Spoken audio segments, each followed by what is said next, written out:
الحمد للہ رب العالمین والعاقبۃ للمتقین والصلاة والسلام علی اشرف الانبیاء والمرسلین اما بعد اعوذ باللہ من الشیطان الرجیم بسم اللہ الرحمن الرحیم یا ایہا الذین آمنوا اتقوا اللہ حق تقاتہ قال اللہ تبارک و تعالی فی القرآن المجید فی مقام آخر انما یخشی اللہ من عبادہ العلماء صدق اللہ العظیم وصدق رسولہ النبی الکریم ان اللہ وملائکتہ یصلون علی النبی یا ایہا الذین آمنوا صلوا علیہ وسلموا تسلیما اللہم صلی علی سیدنا و مولانا محمد معدن الجود والکرم وآلہ وصحبہ وبارک وسلم۔ حمد و صلاة کے بعد انتہائی عزت و تکریم کے لائق سامعین و حاضرین، دوستو، بزرگ اور بھائیوں، محفل شب برات کے عنوان سے اس خوبصورت رات میں اور ان ٹھنڈی ہواؤں میں آپ حضرات تشریف فرمائیں۔ نبی پاک صلی اللہ علیہ وسلم نے ارشاد فرمایا، جب شعبان کی 15ویں رات آئے تو رات کو بیدار رہا کرو اور صبح کو روزہ رکھا کرو۔ تو جب حضور نے کہہ دیا بیدار رہو تو پھر کسی کو سونا نہیں چاہیے، بیدار رہنا چاہیے۔ اور بیداری کا مطلب یہ نہیں کہ وہ آدمی بس جاگتا رہے، اس کا مطلب یہ ہے کہ وہ اللہ اللہ کرے، درود پاک پڑھے، عبادت کرے، تلاوت کرے، ذکر فکر میں رہے۔ کچھ باتیں اس مقصد کے لیے کہ اس رات اللہ پاک نے اپنی رحمت کے دروازے کھولے ہیں، تو کچھ ایسی بات کی جائے جس سے دل نرم ہو جائے۔ دوستو، قرآن مجید کی دو آیات میں نے پڑھی ہیں۔ اللہ کریم نے فرمایا، یا ایھا الذین آمنوا اتقوا اللہ حق تقاتہ، اے ایمان والو اللہ سے ڈرو اور اتنا ڈرو جتنا ڈرنے کا حق ہے۔ ڈرو اللہ پاک سے، اور جس طرح تم کسی سے ڈرتے ہو، ڈرنے کا حق ہوتا ہے، وہ حق ادا کرنے کی کوشش کرو۔ ہم میں سے بہت سارے لوگ ڈرتے ہیں کچھ لوگوں سے، اور جب وہ ڈر رہے ہوتے ہیں تو انہیں احساس ہوتا ہے۔ اللہ پاک نے ہمارا وہ احساس خود بیان کر دیا ہے۔ فرمایا، جب تم کسی سے ڈرتے ہو تو تمہیں اس کا احساس ہوتا ہے کہ تم کتنا ڈرتے ہو، تو پھر تم کوشش کرتے ہو کہ تم وہ کام نہ کرو جس سے وہ بگڑ جائے گا، ناراض ہو جائے گا۔ جو لوگ قانون سے ڈرتے ہیں وہ اشارہ نہیں توڑتے، کچھ بھی ہو جائے اشارہ نہیں توڑتے۔ انہیں پتہ ہے کہ یہاں اشارہ توڑیں گے تو الجھ جائیں گے، اور جہاں انہیں فکر نہ ہو کہ کوئی پوچھنے والا نہیں، وہاں ہم نے دیکھا ہے کہ لوگ اشارہ توڑ دیتے ہیں۔ اللہ تبارک و تعالیٰ نے موقع دیا، میں حرمین شریفین حاضر ہوا تو وہاں ایک روڈ دائری روڈ کہلاتا ہے۔ اس روڈ سے پیدل چلنے والے نہیں گزر سکتے۔ وہ کہتے ہیں جی اس روڈ سے پیدل والا نہ گزرے، ان کے لیے علیحدہ جگہ ہے۔ قانون یہ ہے کہ اگر کوئی پیدل آدمی وہاں سے گزرے اور اس کا ایکسیڈنٹ ہو جائے تو وہ حکومت یہ کہتی ہے کہ یہ کیوں یہاں سے گزرا تھا، لہٰذا کوئی مقدمہ نہیں ہو سکتا۔ وہاں ہم نے دیکھا ہے کہ لوگ اس سڑک پہ پیر بھی نہیں رکھتے، کہتے ہیں مر گئے تو بنے گا کچھ نہیں۔ یہاں بھی بہت سارے ایسے معاملات ہوتے ہیں کہ جہاں انسان محسوس کرتا ہے کہ یہ بڑا میرے لیے نقصان ہو جائے گا، تو وہ ڈرتا ہے۔ ایک چھوٹی سی بات ہے کہ رات کو کوئی آدمی اپنا دروازہ کھلا رکھ کے نہیں سوتا، حالانکہ کوئی حرج نہیں، کبھی کھلا رہ بھی جاتا ہے، اور اگر کبھی رہ جائے تو جس کی ذمہ داری بند کرنے کی ہو اس کے ساتھ پھر جو رویہ ہوتا ہے گھر والوں کا، یہ خوف ہے ہمارا اندر کا، تو بڑی شدت کے ساتھ ہم اس شخص کو سخت سست کہتے ہیں، ڈانٹتے ہیں، کہتے ہیں تو نے خیال ہی نہیں کیا، جمع پونجی لٹ جاتی تو یہ خوف ہے، یہ ہمارا اندر کا یہ خوف ہے۔ آپ بازار میں جائیں تو درجنوں لوگوں نے گن مین بٹھائے ہوئے ہیں، ان کا دل نہیں کرتا کہ اضافی تنخواہ دی جائے۔ کیا مطلب ہے ایک آدمی کو اضافی پیسے دینے کا؟ لیکن وہاں آدمی بٹھایا جاتا ہے، اس کو تنخواہ دی جاتی ہے، اس کی روٹی کا بندوبست کیا جاتا ہے، اس کے سارے ضروریات زندگی کا خیال رکھا جاتا ہے، اور پس منظر یہ ہوتا ہے کہ ڈر لگتا ہے اگر یہ شخص نہ ہوا تو ہماری چوری ہو جائے گی۔ تو اللہ فرماتے ہیں کہ تو جہاں سے ڈرتا ہے تجھے پتا ہے، تو اس طرح کر کہ مجھ سے بھی اتنا ڈر جتنا ڈرنے کا حق ہے۔ یہ جھوٹ موٹ کا ڈراوا نہ پیدا کر کے اوہ اللہ معاف کرے جی، اچھا جناب بڑا ڈرتے ہیں آپ اللہ تعالیٰ سے، آپ نے تو کانوں کو ہاتھ لگائے، تو پھر آپ کیا کر رہے ہیں؟ اللہ معاف کرے جی میں تو بات نہیں کرتا، بس 2-4 آدمیوں کی پگڑی اچھالوں گا، اس سے زیادہ نہیں۔ ڈر لگتا ہے جی بات کرتے ہو، 15-20 آدمی بس میرے قابو آئیں۔ یہ کس قسم کا ڈر ہے؟ ڈرنے کا حکم دیا، اور میرے رسول کریم سید عالم صلی اللہ تعالی علیہ وآلہ وسلم نے ارشاد فرمایا کہ تو رب کریم سے دنیا میں ڈر جا جس طرح ڈرنے کا حق ہے۔ جب قیامت کا دن آئے گا تو اللہ تجھے ڈرائے گا نہیں بلکہ اپنی رحمت کی چھاؤں میں جنت میں داخل کر دے گا۔ یہاں ڈر، ایک جگہ تو اللہ نے فرمایا ڈرو، اور کچھ جگہوں پہ فرمایا کہ جو میرے علم والے بندے ہیں نا، جن کو میں نے علم دیا ہے، عالم ہیں، ان کے بارے میں فرمایا کہ ان کے دلوں میں میری خشیت ہے۔ انما یخشی اللہ من عبادہ العلماء، اللہ کے بندوں میں سے جو علم والے ہیں وہ اللہ کی خشیت رکھتے ہیں۔ قرآن نے ایک جگہ کہا ڈرو، خوف کا لفظ بھی استعمال کیا، وَلِمَنْ خَافَ مَقَامَ رَبِّهِ جَنَّتَانِ، خوف بھی ہے اور خشیت بھی ہے۔ ان دونوں کا معنی ایک ہی ہے، ڈرنا، خوف کا معنی بھی اور خشیت کا معنی بھی، ڈرنا۔ جب آپ علماء لغت کو پڑھیں گے، عربی ادب کو جاننے والے لوگوں کا مطالعہ کریں گے تو انہوں نے یہی لکھا ہے کہ ان دونوں کا معنی ڈرنا ہے۔ میری طرف دیکھیے، توجہ کریں، کچھ سمجھانے لگا ہوں، اس نقطے کو ضرور سمجھیے گا۔ خشیت کا معنی بھی ڈرنا ہے، خوف کا معنی بھی۔ لیکن جب صوفیاء کے پاس جائیں نا، صوفیاء جو قرآن و سنت کی روح کی تفسیر کرنے والے ہیں، تو وہ کہتے ہیں نہیں، خشیت اور خوف میں فرق ہے، خوف اور ہوتا ہے، خشیت صوفیاء اس کی تفسیر اور کرتے ہیں۔ وہ کہتے ہیں خوف بھی ہوتا ہے اور خشیت بھی ہوتی ہے، الگ الگ چیزیں ہیں، ایک نہیں۔ بڑی خوبصورت بات ہے، اگر آپ سمجھ گئے تو آپ کو فائدہ دے گی۔ صوفیاء یہ کہتے ہیں کہ بھائی خوف ہوتا ہے اپنے گناہوں کا، کہ میں نے یہ گناہ کیے ہیں، اگر اللہ نے مجھ سے پوچھا تو مجھے بڑا خوف آتا ہے، مار پڑے گی، یہ خوف ہے۔ پھر سمجھ لیں، ایک آدمی نے حرام کا مال اکٹھا کیا ہے زندگی میں، معاذ اللہ اس نے بڑے پاپ کیے، گناہ کیے، شراب پی، بدکاری کی، معاذ اللہ تعالیٰ ثم معاذ اللہ۔ اب اسے ڈر لگ رہا ہے کہ اللہ تبارک و تعالیٰ نے پوچھا تو میں کیا جواب دوں گا، یہ خوف ہے۔ اور خشیت یہ ہے کہ ایک آدمی سارا دن نماز پڑھتا ہے، روزہ رکھتا ہے، عبادت کرتا ہے، اللہ کو یاد کرتا ہے، پھر بھی ڈرتا ہے، یہ خشیت ہے، یہ خشیت ہے۔ جو گناہوں سے ڈرے وہ خوف ہے، اور جو رب کی ناراضگی سے ڈرے وہ خشیت ہے۔ جو کہے یار میرا رب کہیں ناراض نہ ہو جائے، میرا رب کہیں مجھ سے۔ بڑی خوبصورت مثال دی، میں نے اپنے صاحب سے پوچھا کہ حضور یہ مسئلہ کیا ہے، تو فرمانے لگے ایک بادشاہ نے ایک غریب کی بیٹی اسے پسند آ گئی تھی، تو اس نے عزت کے ساتھ اس سے شادی کر لی، رشتہ بھیج کے وقار کے ساتھ۔ بیٹی کا باپ اپنی بیٹی کے مقدر پر رشک کرنے لگا کہ میری بیٹی کو بادشاہ نے پسند کیا ہے، بادشاہ کے شہزادے نے رشتہ بھیج دیا ہے۔ شہزادہ بیاہ کے لے گیا بیٹی کو، 20 کنیزائیں، نوکرانیاں اس عورت کی خدمت کرنے پہ لگی ہوئی ہیں، توجہ ہے، اس کا ہر حکم ماننے کو تیار ہے۔ لیکن وہ بی بی سویرے بھی رو پڑتی ہے اور شام کو بھی رو پڑتی ہے، روتی رہتی ہے۔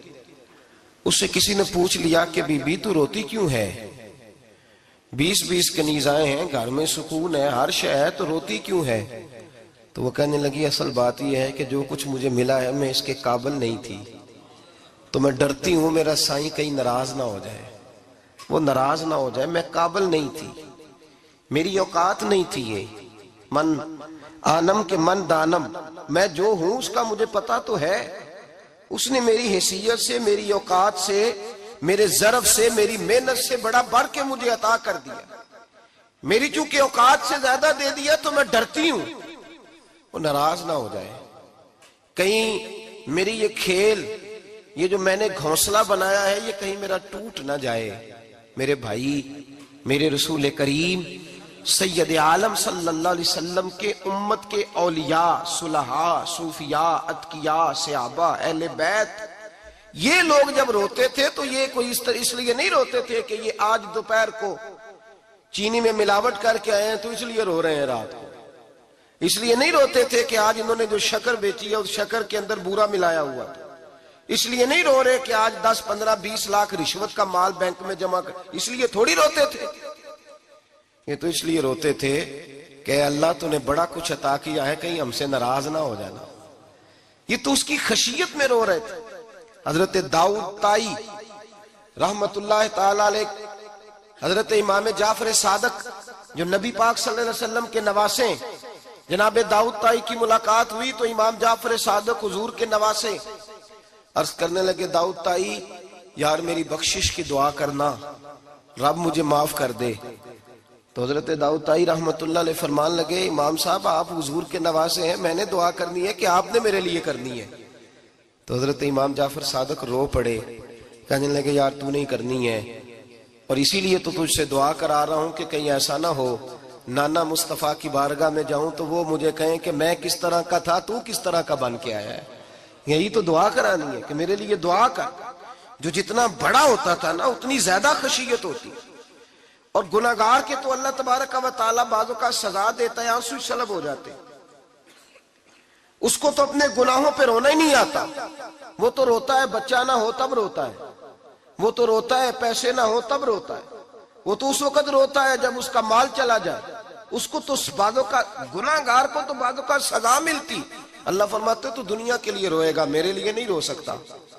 اور جو رب کریم کے بندے ہوتے ہیں انہیں اللہ کہتا ہے تو دنیا سے بے نیاز ہے، تیری آنکھ سے آنسو جب بھی ٹپکے یا میرے لیے ٹپکنا چاہیے یا محمد مصطفیٰ کے لیے ٹپکنا چاہیے۔ آپ اگر اس بات کو تھوڑا سا غور کے ساتھ سمجھے تو تمام اولیاء صلحات کیا یہ رو رہے ہیں، تڑپ رہے ہیں، کیا اس کی وجہ تھی؟ نمازیں کم رہ گئی تھی، روزوں میں کمی تھی، فرائض ادا نہیں کرتے تھے کہ رویا کرتے تھے؟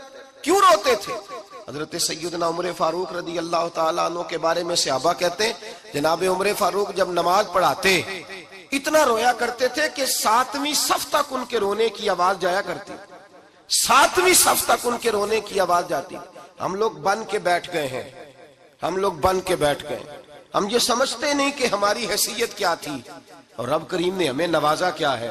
آپ پڑھیے کتابیں، میرے رسول پاک صلی اللہ علیہ وسلم فرماتے ہیں میرا عمر جس گلی سے گزرے شیطان رستہ بدل جاتا ہے۔ نبی پاک فرماتے ہیں میرا عمر جب تک دنیا میں رہے گا دوزخ کو تالا لگا رہے گا۔ اس صاحب عزد الغابہ نے لکھا ہے نبی پاک صلی اللہ علیہ وسلم نے حضرت جبریل امین کو بلایا، فرمایا چل میرے عمر کی شان بیان کر۔ تو حضرت جبریل امین علیہ السلام عرض کرنے لگے یا رسول اللہ صلی اللہ علیہ وسلم 950 سال اگر اللہ مجھے عمر دے، 950 سال رب عمر دے اور پھر بھی میں عمر فاروق کے فضائل بیان کروں تو میں نہیں کر سکتا، عمر کی شان میں نہیں بیان کر سکتا، 950 سال بھی اگر میری عمر ہو۔ نبی پاک نے فرمایا پھر میرے ابو بکر کے بارے میں، عرض کی یا رسول اللہ ابو بکر کی تو بات اس سے بہت آگے کی ہے نا، وہ نبی پاک کتنی عظمت بیان کر رہے ہیں، کس قدر زیادہ رسول کریم صلی اللہ تعالی علیہ وآلہ وسلم ان کی عظمت بیان کرتے ہیں۔ حضرت عمر کیا کہتے ہیں، وہ لوگوں کو بتاتے پھرتے ہیں کہ تم نے دیکھا ہے نا میری کتنی عظمت ہے، وہ یہ نہیں کہتے، حضور فرماتے ہیں عمر کی بڑی شان بڑی شان بڑی شان۔ اور عمر کے پاس جب بھی کوئی جاتا ہے کہتے ہیں عمر آپ کا کیا مقام ہے، تو عمر فرماتے ہیں میں تو اونٹ چرانے والے کا بیٹا ہوں، میں تو اونٹ چرانے والے کا بیٹا ہوں، میں تو اونٹ چرایا کرتا تھا، میں تو 10 اونٹ نہیں سنبھال سکتا۔ حضرت فاروق اعظم رضی اللہ تعالیٰ عنہ سے کو پوچھتے جناب عمر آپ کا کیا حال ہے، تو آپ فرماتے یہ تو میرے مقدر ہے کہ میری بہن نے قرآن سنایا تو میں در رسول تک پہنچ گیا، ورنہ مجھے پوچھنے والا کوئی نہ ہوتا۔ کبھی جناب علی المرتضیٰ کا بازو پکڑ کے کہتے ہیں علی تو نہ ہوتا تو عمر ہلاک ہو جاتا، بھائی حضور شانے بیان کرتے ہیں. نبی پاک کہتے ہیں میرے ابو بکر نے احسانات کیے, بڑے احسانات کیے, میں نے سب کا بدلہ چکا دیا. ابو بکر کا نہیں چکایا. اللہ کی بارگاہ میں عرض کروں گا یا اللہ تو ہی اسے بدلے دے. اور جناب ابو بکر صدیق سے کوئی پوچھتا ہے ابو بکر آپ کا کیا حال ہے, تو ابو بکر صدیق فرماتے ہیں مجھ سے میرے اندر کا عالم نہ پوچھو, اگر قیامت کے دن اعلان ہوا نا کہ سارے لوگ بخشے گئے ایک باقی بچا ہے, تو مجھے ڈر لگتا ہے اکیلا ابو بکر ہی بچ جائے گا جو نہیں بخشا جائے گا. مجھے ڈر آتا ہے. او بھائی پن کے بیٹھ گئے لوگ, لوگوں کو پوچھ کر کے دیکھیں, کہتے ہیں کیا پاپ کیا ہے, کیا ہو گیا ہے. خشیت سے کانپتی ہوئی روحیں, تڑپتے ہوئے میرے رسول پاک کے غلام, اولیاء اللہ صوفیاء کرام کے رونگٹے کھڑے ہیں رب کریم کے خوف سے. جو جتنا مالک کو جانتا ہے اتنا کانپ رہا ہے, اتنا ڈر رہا ہے. جس کی آنکھوں سے آنسو خشک ہے مطلب یہ ہے یہ رب کو جانتا ہی نہیں. اسے کیا خبر اس کا جلال کتنا ہے, اسے کیا خبر اس کا عذاب کتنا ہے, تو کیا جانے. ان بطش ربک لشدید, جب وہ پکڑتا ہے تو بڑا سخت پکڑتا ہے. حضرت عثمان غنی کو 3 دفعہ میرے نبی پاک نے فرمایا جنتی ہے, جنتی ہے. العثمان فی الجنہ, العثمان فی الجنہ, العثمان فی الجنہ. 3 دفعہ حضور نے جنت کی بشارت دی. میرے مصطفیٰ کریم نے فرمایا میرا عثمان گلی سے گزرے تو فرشتے بھی اس کی حیا کرتے ہیں. جناب عثمان غنی جن کو میرے نبی نے 2 بیٹیاں دے کے کہا عثمان میری 100 بیٹی بھی ہوتی, ایک کے بعد دوسری انتقال کرتی جاتی تو میں ساری تیرے نکاح میں دے دیتا. وہی حضرت عثمان غنی قبر پہ کھڑے ہیں حضور کے وصال کے بعد, ایک قبر پہ کھڑے, آنکھوں سے آنسو جاری ہے, داڑھی ساری آنسوؤں سے بھر گئی ہے, روتے ہی جاتے ہیں, روتے ہی جاتے ہیں. غلام کہتا عثمان یار رونا ہمیں چاہیے, رونا ہمیں چاہیے, جن کو کوئی بشارت نہیں اور آپ کو تو 3 بشارتیں, روتے کیوں ہو. جناب عثمان غنی فرمانے لگے جس مصطفیٰ نے مجھے جنت کی بشارت دی اسی رسول نے فرمایا تھا قبر آخرت کی منزلوں میں سے پہلی منزل ہے, آخرت کی منزلوں میں سے پہلی منزل. سوچتا ہوں اگر رب کریم نے عثمان سے حساب پوچھ لیا, حساب کیسے دینا ہے میرے مصطفیٰ کریم نے. یہ تو بات ہے نا جناب عمر کی, یہ تو بات ہے حضرت عمر کی, حضرت ابو بکر کی, جناب عثمان غنی کی. اور جس شیر خدا کے بارے میں نبی پاک نے فرمایا علی منی وانا من علی, فرمایا علی اور میں 2 نہیں, میں علی ہوں اور علی میں ہے. جن کو فرمایا من کنت مولا ہوں فہذا علی مولا, جس کا میں مولا اس کا علی بھی, اس کا علی بھی. جس مولا علی شیر خدا کو یہ درجہ دیا. ولی المرتضی اٹھے ہیں, نماز کا وضو کیا ہے, مصلی کی جانب جانے لگے تو جناب علی کا وجود تھر تھر کانپنے لگا, تھر تھر, چھم چھم آنسو برسنے لگے. حضرت سیدنا امام حسن آگے بڑھے, ابا جی کیا ہوا. فرمایا حسن ڈر رہا ہوں, مالک کی بارگاہ میں جا رہا ہوں, کہیں رب علی کو دھتکار ہی نہ دے, کہیں مالک علی سے حساب ہی نہ پوچھ لے, کہیں اللہ تبارک و تعالیٰ ناراضگی کی نظر سے نہ دیکھے. او بھائی ہم لوگ اتنے دلیر, اتنے تگڑے, اتنے سیاہ, اتنے عقل مند, اتنے گناہوں کے پیچھے پہاڑ ہیں, لیکن مجال ہے کوئی ایک قطرہ وہ آنسو جو ہم نے سنبھال کے رکھے ہیں دنیا داری پہ بہانے کے لیے. کبھی اپنا حساب کر, کبھی سوچ. روز شکوہ کرتا ہے, کہتا ہے میرے پاس پیسے نہیں, گاڑی نہیں, کار نہیں, کوٹھی نہیں, سرمایہ نہیں. کبھی سوچ جو کچھ ہے اگر رب کریم میرے اور آپ کے اعمال دیکھے تو ہماری حیثیت ہے کہ وہ سارا کچھ ہمیں دیا جاتا, ہماری اوقات تھی کہ وہ ہمیں دیا جاتا جو اس نے دیا ہے. ٹٹول کے دیکھیں, عمر گزر گئی شکوے کرتے, ذرا پلٹ کے دیکھیں. اگر ہمارے گناہ اور ہماری نیکیاں اکٹھی کی جائیں تو ہم جزا والے نہیں سزا والے نکلتے ہیں معاذ اللہ. محمود غزنوی بڑا پیار کرتے تھے ایاز کے ساتھ, بڑا پیار کرتے تھے, نوازا کرتے تھے. روز کوئی نہ کوئی تحفہ ملتا تھا ایاز کو. کچھ حسد کرنے والوں نے کہا محمود تو اسے تحفے دیتا ہے اور یہ جنگل میں اسلحہ اکٹھا کر رہا ہے, یہ تیرے خلاف علیحدہ سے فوج تیار کر رہا ہے, کچھ وقت آئے گا یہ تجھے چھوڑ کے علیحدہ سے بادشاہی کا دعویٰ کر دے گا. محمود غزنوی کہنے لگے یہ کس طرح کی بات, کہا تمہیں پتہ ہے کہ ایاز عصر سے لے کر عشاء تک کہاں رہتا ہے. محمود کہنے لگے یار واقعی میں نے کبھی پوچھا تو نہیں. شک کا بیج بو دیا, شک کا بیج بو دیا. محمود غزنوی کہنے لگے اچھا آج میں پیچھا کروں گا, تفتیش کروں گا, تحقیق کروں گا کہاں جاتا ہے. تحقیق کروں گا۔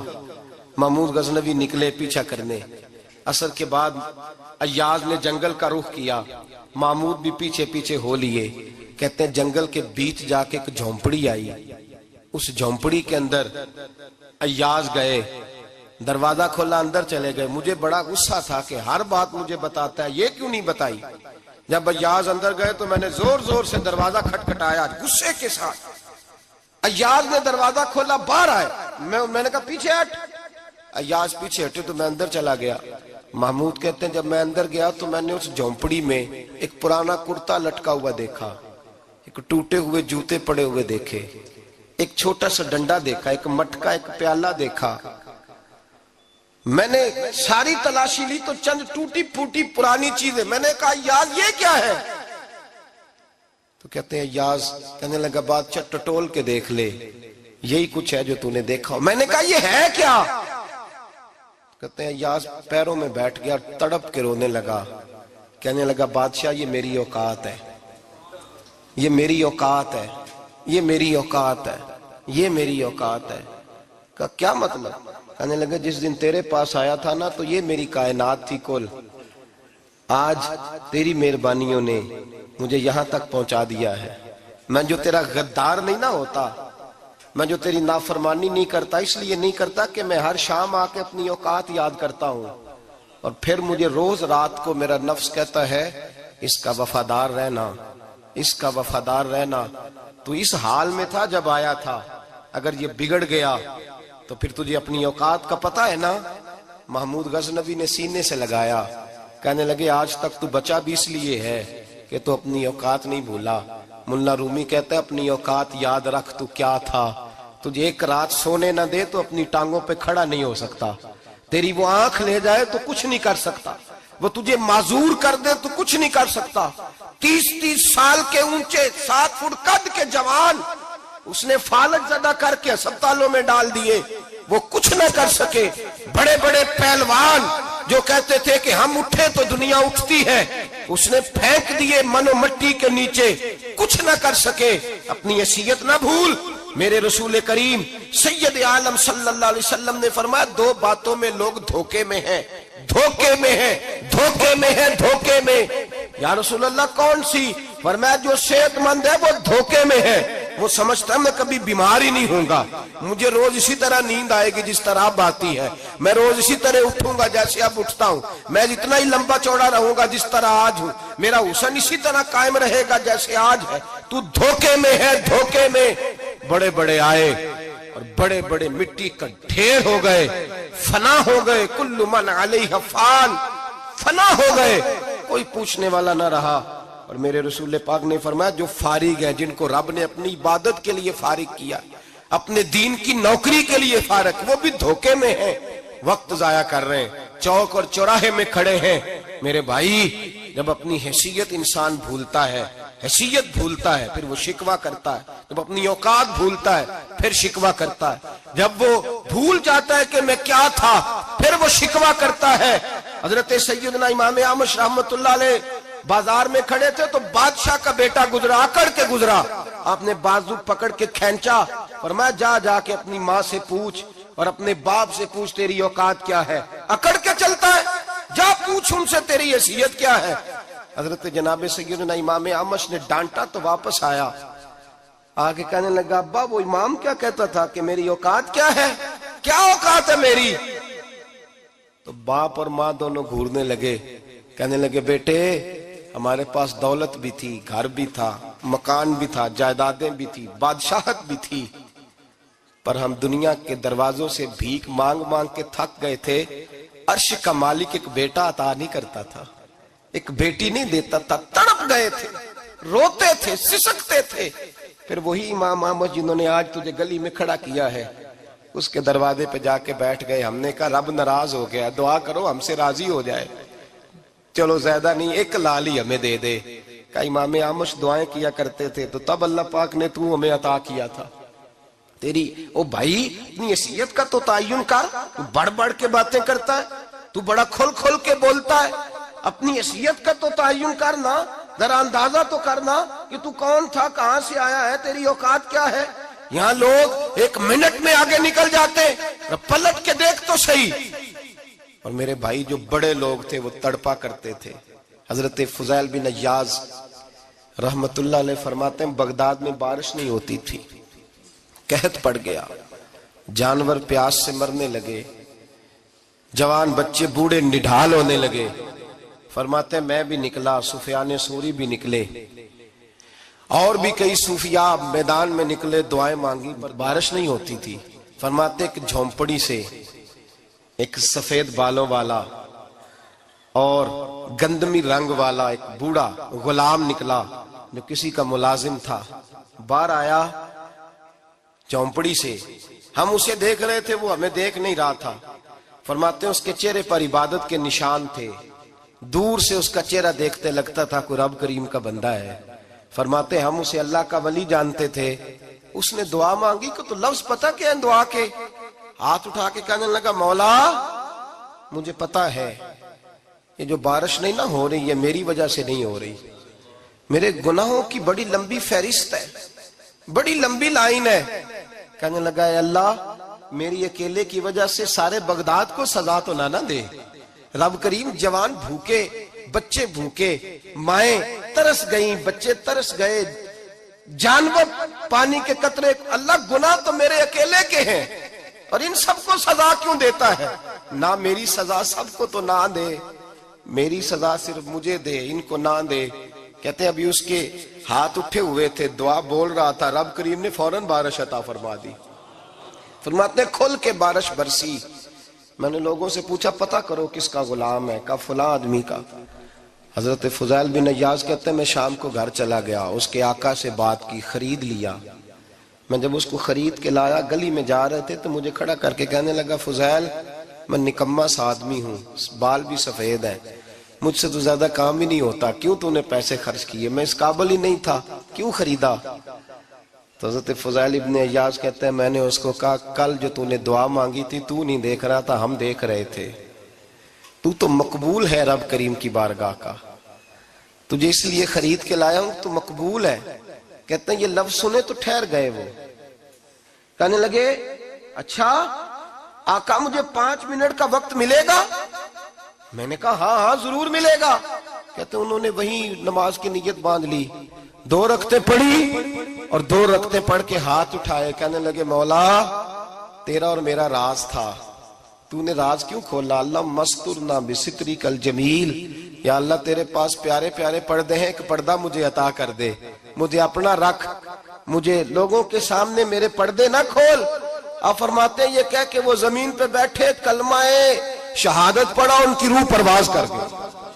میرے بھائی جو زیادہ پرہیزگار تھے، جو بڑے رب کریم کے بندے تھے، ان کے تو آنسو خشک ہی نہیں ہوتے، وہ تو تڑپا کرتے، صبح شامیں ان کی روح کے گزرتے تھے اور رب کریم کی ناراضگی سے ڈرتے تھے۔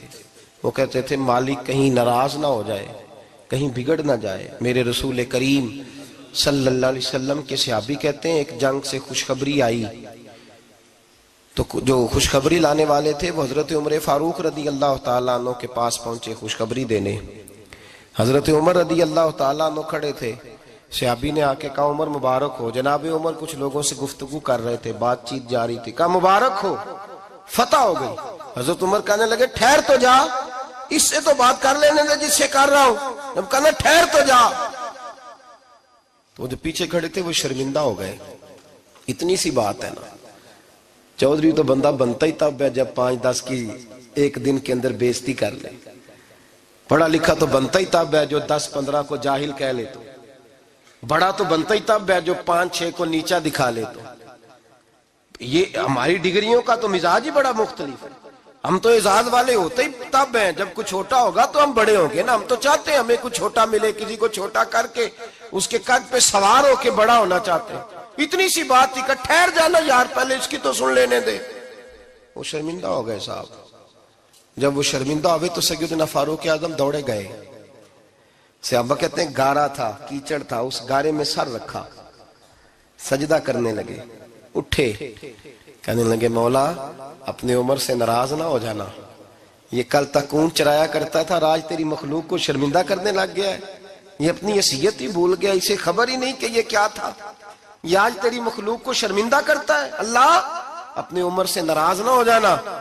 وہ شخص کہتے ہیں پیچھے آ کے کھڑا رو رہا ہوں۔ میں نے کہا عمر کیا کر رہے ہو؟ فرمایا نہیں یار، میں نے تجھے شرمندہ کیا ہے، یہ میں بھول گیا تھا کہ میں کیا ہوں۔ بھائی اپنی حیثیت کا تعین کریں، آؤ آج اپنی حیثیت کا تعین کریں، دیکھیں ہم کہاں تھے، کہاں بیٹھے، پلٹ کے دیکھیں کیا تھے ہم، کیا ہیں، راتیں کہاں گزرتی ہیں، صبح کہاں بیتتی ہیں۔ ایک لمحے کے لیے پلٹ کر اپنے ظلم، زیادتیاں، جھوٹ، غیبتیں، بے حیائیاں، اپنی زندگی کے امور کا اگر ہم یک نظر جائزہ لیں، پیچھے پلٹ کے دیکھیں تو حضرت جناب سیدنا غوث اعظم جیلانی رضی اللہ تعالیٰ عنہ فرمایا کرتے تھے اگر لوگ اپنے گناہ یاد کریں تو وہ پریشان ہو جائیں کہ ہمیں پانی کا قطرہ کیوں مل رہا ہے، اگر اپنی غلطیاں یاد کریں تو انہیں احساس ہو کہ ان کا سانس کیسے چل رہا ہے۔ بھائی اگلی بات سنو گے تو اور حیران ہو جاؤ گے۔ حضرت غوث اعظم رضی اللہ تعالیٰ عنہ فرمایا کرتے کہ اب خیال آتا ہے، اب سوچ آتی ہے کہ رب کریم نے کتنی ڈھیل دی ہوئی ہے۔ ہم ہیں کہ سمجھتے ہیں یہ میری عقل مندی کا کمال ہے کہ مجھے سارا کچھ نافرمانی کے باوجود بھی مل رہا ہے۔ بھائی خشیت الہی پیدا کریں۔ جتنا بندہ بڑا ہوتا تھا اس کے دل میں خوف بھی اللہ کا وہ جانتا تھا۔ حضرت امام اعظم ابو حنیفہ بیٹھے تھے تو ایک بی بی فتویٰ پوچھنے آئی۔ بی بی روز خاوند سے مطالبہ تو کرتی ہے، فلاں چیز چاہیے، فلاں چیز چاہیے، اللہ کرے وہ یہ مطالبہ کرنے لگ جائے کوئی شے نہیں چاہیے، جو چاہیے حلال کا چاہیے۔ آمین تو کہہ دے۔ اللہ کرے بی بی یہ مطالبہ کرنے لگ جائے سوکھی روکھی چاہیے پر چاہیے مجھے جائز دینا، بے شک ایک وقت دینا۔ اللہ کرے یہ مطالبہ ہونے لگ جائے، شب برات کی بڑی مقدس رات، اللہ کرے اس رات یہ مطالبہ ہونے لگ جائے۔ ایک بی بی آئی خاتون، چرخہ کاٹتی ہے، سوت بناتی ہے، حضرت امام صاحب سے مسئلہ پوچھنے آئی۔ کیا مسئلہ پوچھا اس نے؟ کہنے لگی حضرت جی میں نا رات کو اپنی چھت پہ بیٹھ کے چرخہ کاٹتی ہوں، سوت بناتی ہوں، 14ویں رات کا چاند جب چڑھا ہوتا ہے تو اس کی روشنی میں چرخہ کاٹتی ہوں۔ کئی دفعہ نا بادشاہ کا لشکر میری گلی سے گزرتا ہے، بڑے بڑے لالٹین انہوں نے پکڑے ہوتے ہیں، بڑے بڑے روشن دان، بڑی بڑی ان کے اندر روشنی ہوتی ہے۔ تو حضرت جی کئی دفعہ نا وہ جب گزرتے ہیں تو ان کی روشنی میں بھی میں کچھ سوت بنا لیتی ہوں۔ مسئلہ یہ پوچھنا تھا کہ اس روشنی میں جو سوت بناتی ہوں اس کی کمائی میرے لیے جائز ہے کہ ناجائز ہے؟ اس کی روشنی میں حضرت امام اعظم نے اللہ اکبر کا اور چھم چھم آنسو گرنے لگے۔ حضرت امام صاحب نے اپنا گریبان پکڑا اور کھینچا، قمیض پھٹ گئی۔ کہنے لگے بی بی مسئلہ چھوڑ، تو پہلے بتا تو ہے کون، کہاں سے آئی ہے، کون ہے، بتا۔ تو کہنے لگی میں حضرت بشر آفی کی ہمشیرہ ہوں، میں حضرت بشر آفی، وہ جو درویش ننگے پیر نہیں پھرتا رہتا بغداد کی گلیوں میں، میں اس عظیم بھائی کی بہن ہوں، بشر آفی کی ہمشیرہ ہوں۔ تو حضرت امام اعظم فرمانے لگے کوئی اور بی بی آتی تو اس کے لیے جائز تھا، چونکہ وہ جان بوجھ کے تو کسی کی روشنی نہیں استعمال کرتی، خود آتی ہے، کوئی اور آتی تو جائز تھا، تیرا مقام بڑا ہے، تیرے لیے جائز نہیں، تیرے لیے جائز نہیں، تو اپنی حیثیت کا تعین کر، یہ تیرے لیے درست نہیں۔ بھائی بڑا تو تب ہوگا جب تیری احتیاط بڑی ہو جائے گی، بڑا تب ہوگا جب تیرا تقوی بڑا ہو جائے گا، بڑا تو تب ہوگا جب تو حلال حرام کے معاملے میں باریک باریک چیز کا خیال رکھے گا۔ اور اگر تو کہ خیر ہے دیکھی جائے گی، ساری دنیا کر رہی ہے، ساری زمانہ کر رہا ہے، فلاں بھی کر رہا ہے، وہ خدا کے بندے یہ کس طرح کا معاملہ ہے، یہ کس طرح کی جمہوریت ہے؟ اپنے آپ کو سمجھائیں اور میرے عزیز خشیت والی زندگی پیدا کریں، تقوی والی زندگی پیدا کریں۔ ہم لوگ ایسا وقت گزار رہے ہیں، اور یہ یاد رکھنا ہمیشہ انسان دنیا میں آتے ہیں، اس شہر کے بہت سارے لوگ ہو گزرے، علماء، مشائخ، صوفیاء، تاجر، زمیندار، آپ کسی بھی شعبے میں ٹٹولیں گے تو آپ کو کئی نام ملیں گے۔ اس شہر محبت کے ڈھیروں لوگ ہو گزرے، اور یہ کہانی ہر شہر کی ہے۔ آج میں اور آپ یہاں بستے ہیں، کچھ وقت کے بعد ہم داستان ہوں گے۔ امام شافعی رحمۃ اللہ علیہ فرماتے ہیں میں ایک شہر سے گزر رہا تھا تو میرے پیر کو ٹھوکر لگی، میں نے زمین کھودی تو ایک کھوپڑی نکلی، کھوپڑی نکلی تو اس کے اوپر تاج بھی تھا۔ فرماتے میں نے شہر کے لوگوں سے پوچھا یہ کیا ہے؟ تو کہنے لگے یہ بادشاہوں کا قبرستان ہے، اس میں غریب دفن تو نہیں ہو سکتا تھا، دفن تو بادشاہوں کا خاندان ہے، لیکن افسوس کی بات یہ ہے کہ یہاں مٹی ڈالنے کوئی نہیں آتا، اب یہ سیدھی سڑک بن گیا۔ بھائی کبھی پلٹ کے دیکھ، ہزاروں لوگ آئے، اس روڈ سے کروڑوں لوگ گزرے اور منزل کو چلے گئے، لوگوں نے یاد نہیں رکھا۔ آپ اپنے حصے کا عمل کرنے آئے، ٹھیکیدار نہیں ہے کوئی اپنی اولاد کا، بال بچے کا، بہن بھائی کا۔ حق ضرور ہے، ان کے لیے محنت ضرور کرے گا، لیکن اس کو یہ اجازت نہیں ہے کہ وہ کہے کہ میں اب بڑا ذمہ دار ہوں تو میں نے 20 کروڑ بینک بھر کے جانا ہے۔ حضرت عمر بن عبدالعزیز رحمت اللہ تعالیٰ علیہ کے انتقال کا وقت آیا تو اپنے بیٹوں کو بلایا، فرمانے لگے بیٹو تمہارا باپ بزدل تھا، تمہارے لیے کچھ کر نہیں سکا۔ کہا ابا جی کیا ہوا؟ فرمانے لگے بیٹے میں بزدل تھا، جہنم سے ڈر گیا، تمہارے لیے کوئی بینک بیلنس اکٹھا نہیں کر سکا، میں تھوڑا دلیر ہوتا، دوزخ سے نہ ڈرتا تو تجوریاں بھر کے جاتا۔ پرانے بادشاہ محل چھوڑ کے گئے ہیں پر میرے پاس کچھ نہیں ہے، بادشاہ ہونے کے باوجود میں فقیر ہوں، خالی آ جا رہا ہوں، بزدل جو تھا۔ آپ نے جب یہ لفظ کہے تو بچے رونے لگے، کہنے لگے ابا جی ہمیں تو فخر ہے، ہمیں تو فخر ہے، جس گلی سے بھی ہم گزرتے ہیں کپڑے ہمارے سادے ہوتے ہیں پر لوگ دکانیں چھوڑ کے ملتے ہیں، کہتے ہیں نیک باپ کی اولاد جا رہی ہے، یہ بڑے مرتبے والے باپ کی اولاد جا رہی ہے۔ بھائی یاد رکھیں، خشیت الہی پیدا کریں، نہ اپنی ذات کے ساتھ ظلم کریں۔ اگر آپ کوئی بھی غلط کام کرتے ہیں تو اس کا جواب آپ نے دینا ہے۔ اگر آپ نے 1 کروڑ روپیہ ناجائز کمایا ہے تو وہ اللہ آپ سے نہیں، آپ کے بچے سے نہیں پوچھے گا، بیوی سے نہیں پوچھے گا، بہن بھائی سے نہیں، وہ آپ نے جواب دینا ہے۔ آپ نے اپنے اعمال پر غور کریں۔ آج شب برات ہے، میرے نبی کریم صلی اللہ علیہ وسلم نے فرمایا کہ میری امت کی اتنی بخشش ہوگی، مدینے میں سب سے زیادہ بنو کلب کا قبیلہ بکریاں پالتا ہے، ان کی بکریوں کے بالوں سے بھی زیادہ اللہ میری امت کی بخشش فرمائے گا۔ اس کو توبہ کی رات کہا جاتا ہے۔ توبہ کا مطلب یہ ہوتا ہے کہ اللہ میں آج کے بعد گناہ نہیں کروں گا۔ توبہ کا مطلب ہوتا ہے کہ میں آج کے بعد یہ غلطی، آپ کا ملازم کتنی بار غلطی کرے تو آپ رکھ لیتے ہیں؟ ایک دن میں 100 دفعہ کرے تو گنجائش ہے اس کو رکھنے کی؟ اللہ رکھ لیتا ہے، کہتا تو توبہ کر، ہے گنجائش؟ میرا خیال ہے جو 10 بار بھی کرے اس کے لیے بھی گنجائش ہے، اس کے لیے بھی گنجائش ہے۔ استاد باپ ہوتا ہے، بچے سے غلطی ہو جائے تو کہتا تجھے ارجانہ بھرنا پڑے گا۔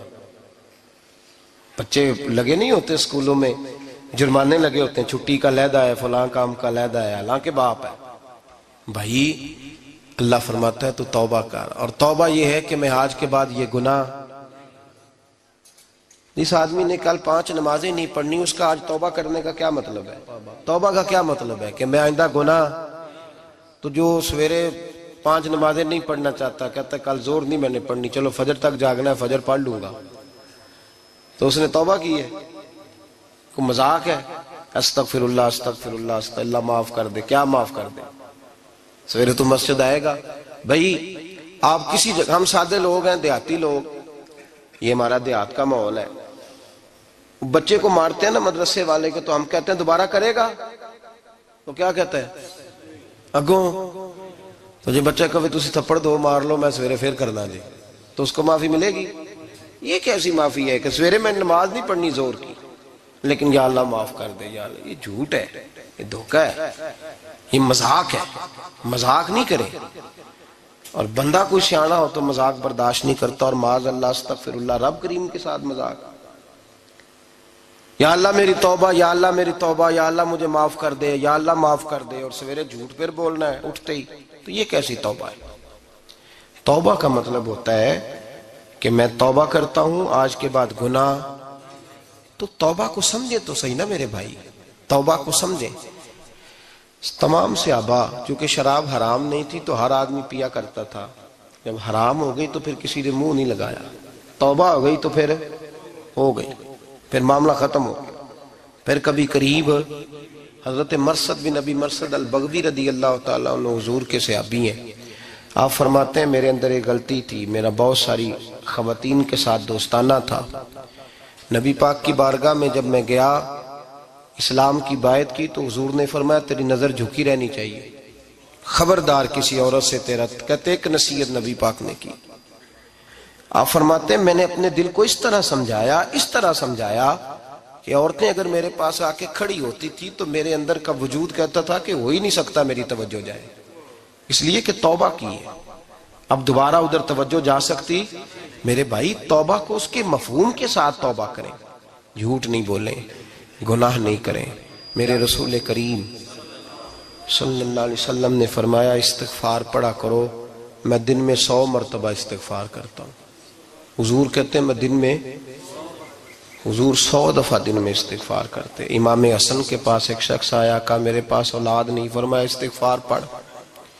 ایک پھر آ گیا، اس نے کہا حضور میرے پاس روزی نہیں، فرمایا استغفار پڑھ. ایک اور آیا، اس نے کہا حضور بیماری بڑی ہے گھر میں، فرمایا استغفار کر.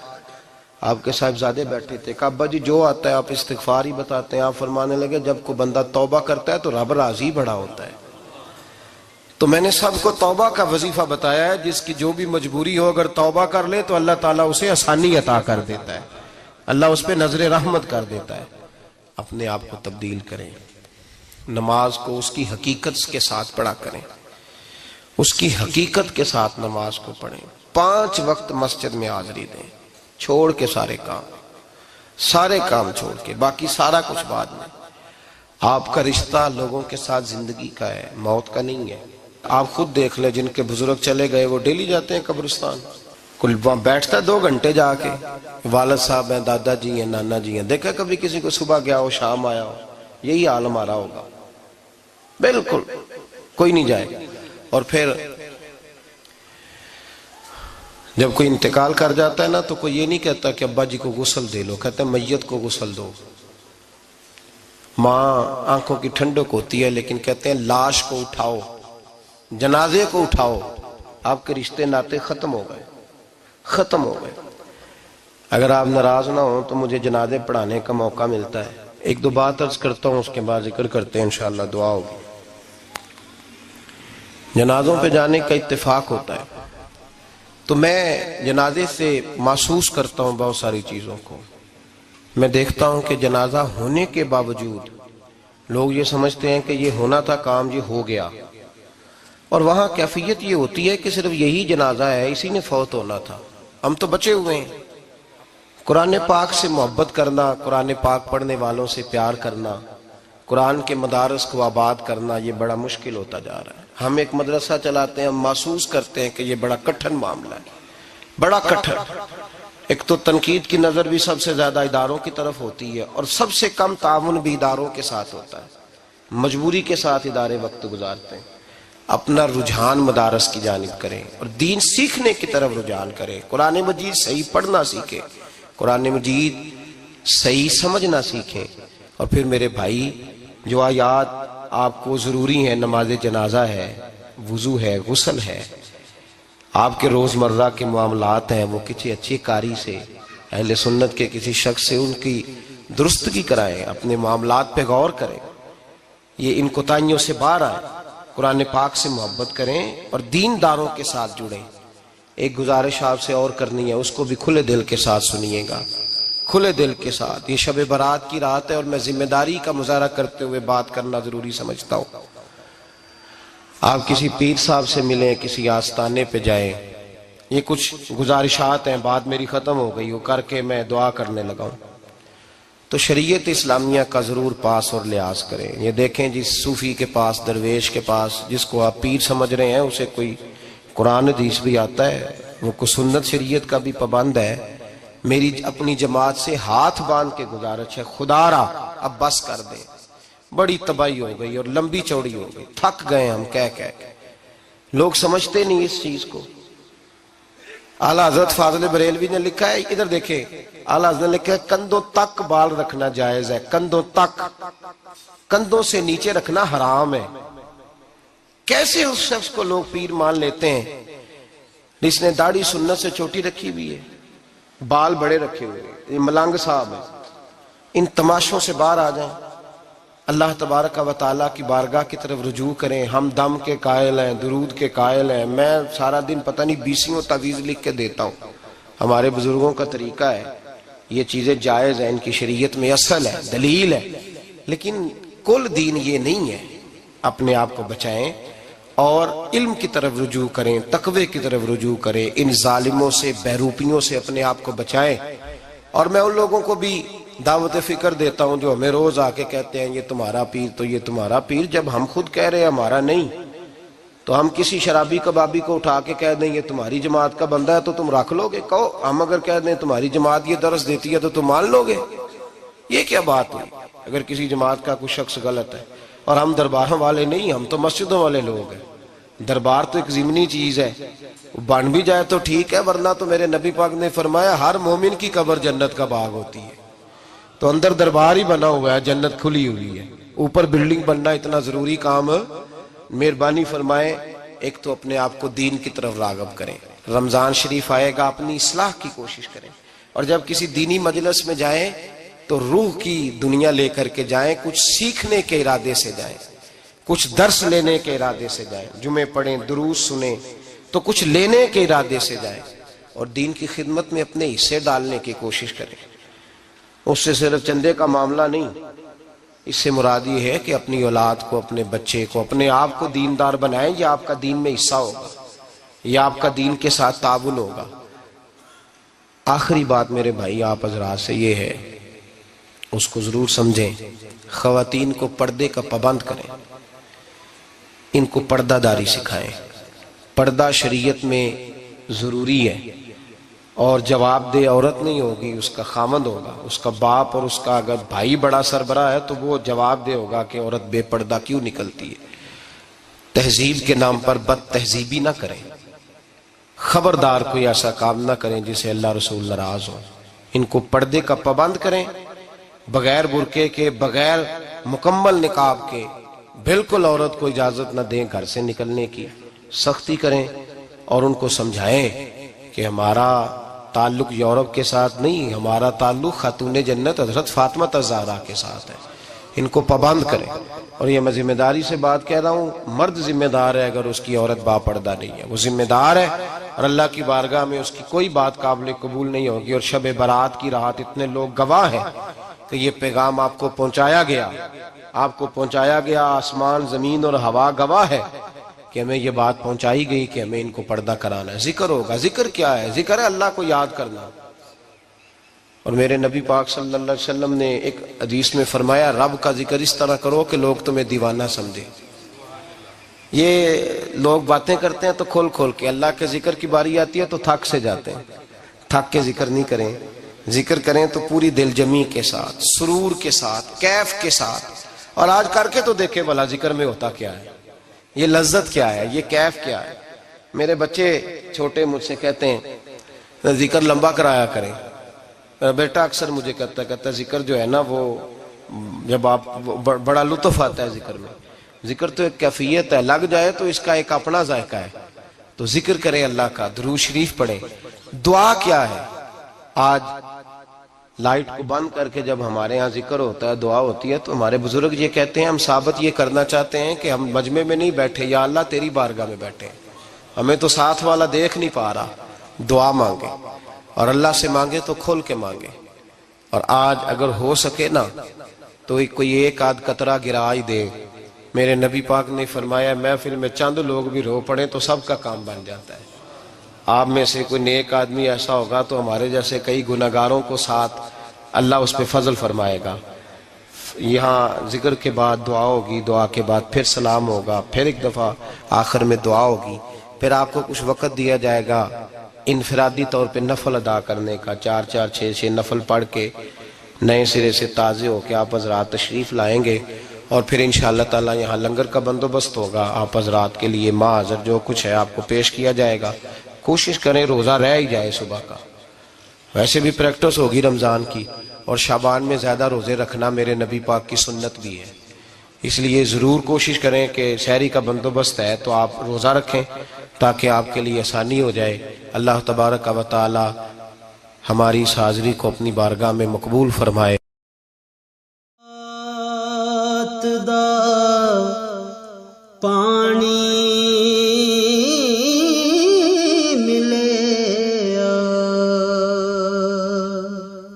ہر رگے ہر جائی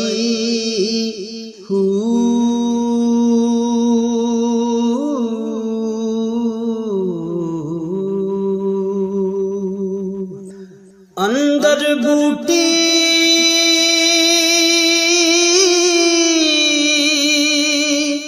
مشک مچایا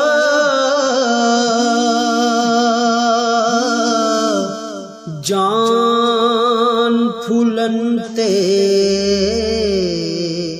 آ